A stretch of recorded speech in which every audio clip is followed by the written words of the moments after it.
అసలు వైజాగ్ ఎయిర్పోర్ట్ లోనే ఈగలు తొలుకునే ఎయిర్పోర్ట్ ఇంకొక ఎయిర్పోర్ట్ ఎందుకు అవసరమని. అంటే ఒక మాట మనిషి చెప్పినప్పుడు ప్రతిపక్షంలో అందరూ ఏమనుకుంటారు, నిజమే అకారణంగా చేస్తారని అనుకుంటారు కదా.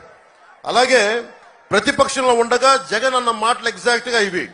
వైజాగ్ ఎయిర్పోర్ట్ లో ఈగలు తోలుకుంటుంటే ఈ భోగాపురం ఎయిర్పోర్ట్ అవసరమా అన్న వ్యక్తి అధికారంలోకి వచ్చాక మళ్ళీ మొదలు పెట్టాడు. భోగాపురం ఎయిర్పోర్ట్ క్యాన్సిల్ అయ్యిందని చెప్పాడు, ఇన్సైడర్ ట్రేడింగ్ జరిగిందని చెప్పాడు. భూములు ధరలు పడిపోయేలా చేసిన తర్వాత మళ్ళీ ఆ భూములు తన చేజిక్కించుకొని మళ్ళీ వాళ్ళందరి బినామీలు వచ్చి ఈ భూముల మీద పడ్డారు.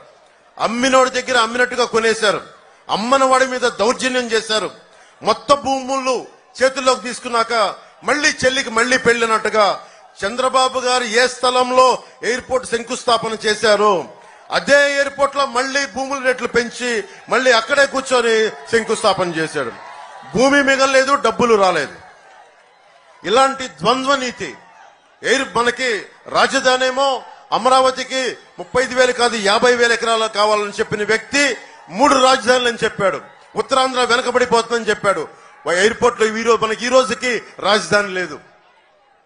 ప్రతిపక్షంలో ఉండగా ఆ భూములు ఏమైపోయిన పోరాటం చేసి నటించాడు. ఇప్పుడు భూమి ఆ నిర్వాసితులు డబ్బులు 2 దోచేశారు. ఎయిర్పోర్ట్స్ అథారిటీ ఇండియాకి ఇవ్వాలి, ఎయిర్పోర్ట్స్ ఆఫ్ అథారిటీ ఆఫ్ ఇండియాకి ఇవ్వాలి అని అన్న వ్యక్తి జిఎంఆర్కి ఇచ్చేశారు. మళ్ళీ ఏదైతే చంద్రబాబు గారు జిఎంఆర్కి ఇచ్చారో మళ్ళీ అది తప్పని చెప్పి ఆ రోజు చెప్పిన వ్యక్తి, రివర్స్ టెండరింగ్ అని చెప్పిన వ్యక్తి మళ్ళీ ఈ రోజున అధికారంలోకి వచ్చి మళ్ళీ అదే జిఎంఆర్ సంస్థకి ఇచ్చాడు. ఇలా తలతిక్క పనులు ఏమంటామంటే నవనందులు చేసే పనులు అంటాం. మగధ రాజ్యంలో చాణక్యుడు చంద్రగుప్తులు ఏలిన కాలంలో నవనందులనే ఉండేవాళ్ళు. నవనందులు ఏంటంటే తలతిక్క పనులు, హింస, దోపిడీ ఇవన్నీ చేసేవాళ్ళు. నవనందులకి కావాల్సింది ప్రజలు చాణక్య చంద్రగుప్తుల్లా అవ్వాలి. మీరందరూ వ్యూహం వేయాలి, చంద్రగుప్తుల్లా పోరాటం చేయాలి. చేస్తే కానీ ఈ వైసీపీ నవనందుల్ని గద్దెకి దింపలేం. చాలా తక్కువ సమయం ఉంది మనకి. ఇన్ని సంవత్సరాలు బలంగా రోడ్ల మీద తిరిగాం, దెబ్బలు తిన్నాం, తిట్లు తిన్నాం, నానా మాటలు అనిపించుకున్నాం. ఎప్పుడు ఇంట్లో నుంచి బయటికి రాని మా ఇంటి ఆడపడుచులను కూడా తిట్టించుకున్నాం. అదంతా మీ భవిష్యత్తు కోసం మేము మాటలు పడ్డాం.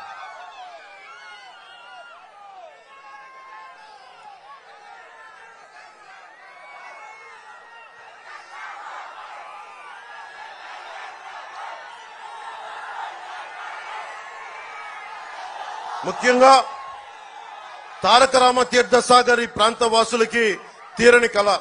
నాకు పోరాట యాత్ర నుంచి చెప్తా ఉన్నారు. ఇందాక చంద్రబాబు గారు కూడా చెప్పారు.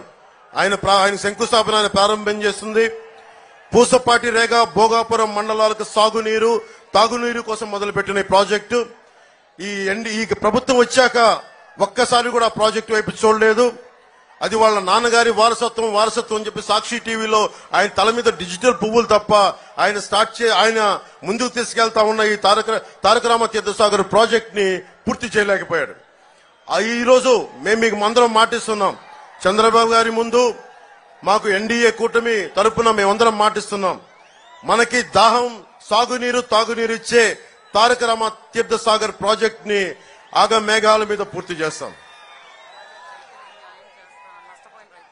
నష్టపోయిన ప్రతి రైతులకి, ఈ ప్రాజెక్టు వల్ల నష్టపోయిన ప్రతి రైతులకి R&R ప్రోగ్రామ్ లో రీహాబిలిటేషన్, రీలొకేషన్ మేము ప్రత్యేకించి నేను బాధ్యత తీసుకుంటాను. దాని మీద ఈ ప్రాజెక్టు పూర్తి చేస్తే విజయనగరానికి తాగునీరుతో పాటు నియోజకవర్గం మొత్తం మీద 10,000 ఎకరాలు సాగు కూడా వస్తుంది. ఇప్పుడు పరిస్థితి ఏంటంటే 200 అడుగులు తవ్వితే ఉప్పు నీరు వస్తా ఉంది. సో మనకి తాగునీరు అవసరం చాలా చాలా ఉంది. అది మేము చేసి పెడతాం.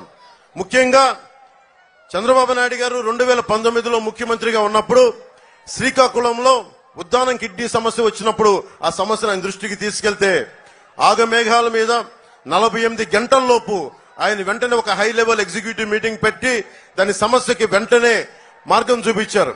అది ఈ రోజుకి ముందుకు తీసుకెళ్తా ఉన్నాం.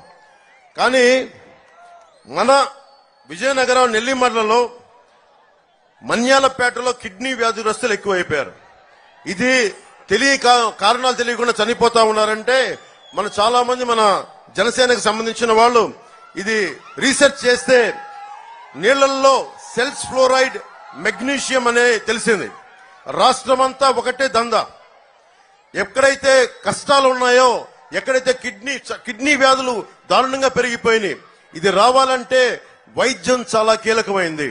ఆ వైద్యానికి ప్రతి గ్రామంలో, ప్రతి పంచాయతీలో, ప్రతి మండలంలో ఒక ప్రాథమిక ఆసుపత్రి, secondary care hospitals, tertiary care ఇవి తీసుకొచ్చే బాధ్యత జనసేన, తెలుగుదేశం, భారతీయ జనతా పార్టీ కూటమి ప్రభుత్వం తీసుకుంటుంది.